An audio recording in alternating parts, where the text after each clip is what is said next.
அனைவருக்கும் வணக்கம். என் பெயர் ரஷ்மி. நான் ஊராட்சி ஒன்று தொடக்கப்பள்ளி 5ஆம் வகுப்பு படிக்கிறேன்.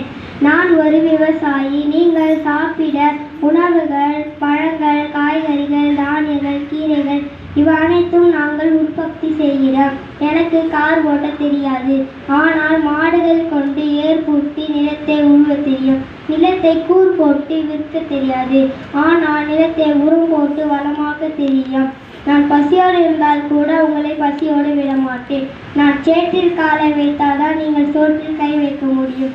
என்ன வளம் இல்லை இந்த திருநாட்டில், என் கையை ஏந்த விடும் வெளிநாட்டில்.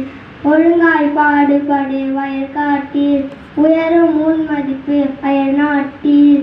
விவசாயி விவசாயி இந்தியாவின் முதுகெலும்பு விவசாயம்தான். எனவே விவசாயத்தை ஆதிக்கம், விவசாயியை வாழ வைப்போம். நன்றி.